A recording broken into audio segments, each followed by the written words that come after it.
Vamos a comunicarnos con Alina Broske. Ella es una uruguaya que vive en Israel. Es licenciada en Bioquímica por la UDELAR y máster en Bioquímica y Biología Molecular de la Universidad de Tel Aviv. Alina no solo nos va a hablar como persona que vive en Israel, ¿no? En este país que en este momento es como, no sé, la Meca. Sí. Dios mío, todos subtítulos es un bocho. Es imponente, Alina, imponente. es imponente. Sino que también nos va a hablar de parte de los científicos que trabajaron en esta pandemia, porque ella también estuvo trabajando durante esta pandemia. Así que muy bienvenida a Vespertinas y muchas gracias por estos minutos, Alina. Gracias a ustedes por recibirme. Bien. Muy contenta de poder contarles un poco de qué pasa y cómo se vive desde acá. Bien, empecemos por el trabajo científico que hiciste. Trabajaste en un laboratorio que se le dice Laboratorio Corona. Contanos un poquito de qué se trató esa experiencia. Sí.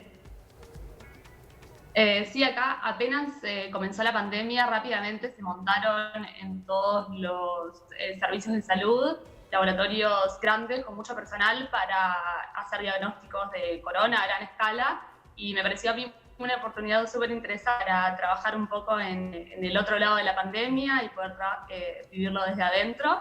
Entonces tuve la oportunidad de trabajar en uno de estos laboratorios dentro de lo que sería como la cuarta sociedad médica más grande en Israel, procesando la verdad que muchísimas muestras por día, y podíamos ver realmente en tiempo real cómo era la situación dependiendo de cuántas muestras nos llegaban a nosotros en el laboratorio.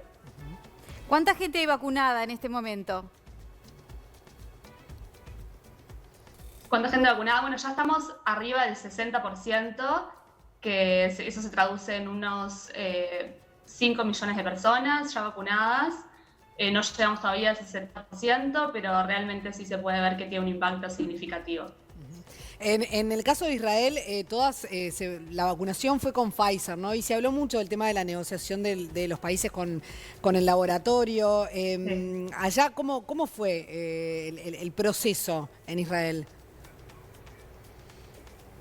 Sí, de alguna manera tuvimos la suerte de que en el acuerdo realmente Pfizer e Israel acordaran que Israel iba a hacer una especie de proyecto piloto, una especie de ensayo clínico real con la población, porque la verdad es que Israel logró conseguir esto porque la población es relativamente pequeña, son 9 millones de personas, y tiene un sistema de salud que funciona súper bien y llega a todos los sectores de la población.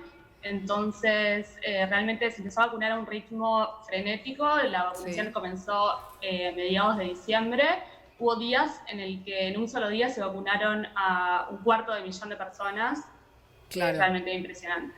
Ahora, Lina, ¿cómo se tomó la población justamente que fuera un proyecto piloto? Porque obviamente hay mucha gente que podía estar de acuerdo y mucha gente que podría decir, claro, bueno, soy como el conejillo de Indias, ¿no? Exactamente.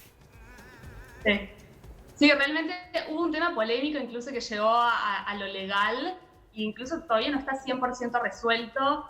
Gente que se cuestiona si realmente fue suficientemente transparente o si realmente a la población se le hizo firmar una autorización correspondiente como para esto, pero yo creo que en ese momento igual la gente con el afán de volver a una normalidad, basado también en los buenos resultados que tuvo esta vacuna en sus ensayos clínicos previos, creo que la gente eligió confiar y los resultados son súper positivos. Alina, con respecto justamente al tema de la vacunación, en esta vacunación récord que tuvo Israel, al mismo tiempo se da un confinamiento, porque había un brote, o sea, una ola, digamos, ¿no? Había una nueva ola de coronavirus. ¿Cómo fue esa combinación para los propios israelíes, digamos, para los que viven en Israel? ¿Cómo fue esa combinación de tener que estar vacunándose y con la esperanza ahí y ver que volvías para atrás en tu vida cotidiana, ¿no? Sí, realmente a nivel de los confinamientos acá fue súper complejo. Nosotros vivimos 3 grandes olas de corona, de infección, y con confinamientos súper fuertes, especialmente el primero, en la primera ola, en la de marzo-abril, donde y la salida de las casas estaba restringida a 100 metros de la casa o solamente para servicios muy esenciales como ir al supermercado, ir a una farmacia. Después, los otros dos confinamientos, uno que fue en septiembre y el otro que fue durante la vacunación, como vos decís, fueron un poco más leves, un poco más permisivos. Pero sí, sin duda la ola más fuerte de todas fue la de enero, con picos de casos de hasta 10.000 por día, muchísimas muertes, más de lo que había habido en todo el 2020 acumulado. Pero creo que por suerte, sí, igual tuvimos la suerte de que el proceso de vacunación fue súper rápido y a pesar de eso pudimos ver que en 1 o 2 meses bajaron los contagios más de un 90%, lo mismo pasó con las muertes, así que Alina, por más que fue difícil, ese tercer confinamiento, realmente el plan de vacunación fue muy exitoso. Te iba a preguntar justamente eso, y es la del estribo, ¿no? Porque ya tenemos que ir cerrando, pero ¿en qué momento, en qué fase de la vacunación se empezó a notar una baja en la curva de contagios y obviamente ni que hablar de las muertes, ¿no?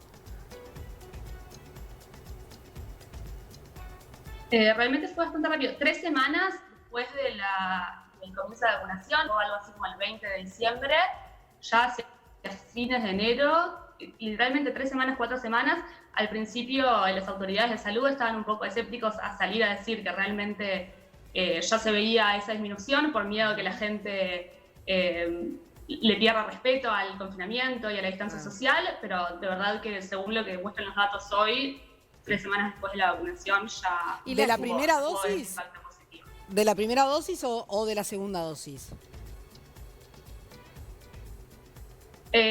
Por lo menos en el caso de la vacuna de Pfizer, ya con una primera dosis hay un 40% de protección. Entonces eso realmente ya ayuda un montón, incluso antes de tener la inmunización completa. Bien. Bueno, Alina, la verdad que fue un placer conversar contigo. Lo volveremos a hacer para que nos sigas contando a ver cómo sigue evolucionando, ¿no? Porque claro, es como que es una luz de esperanza que nos da queremos para saber mucho todos. más para seguir charlando contigo, ¿no? Si la gente se sigue cuidando, si empezaron a salir, si hay algún concierto. Claro. Nos dijeron que hubo algún concierto, a ver si fuiste, pero bueno, eso va a ser más adelante. 100%, un placer para mí.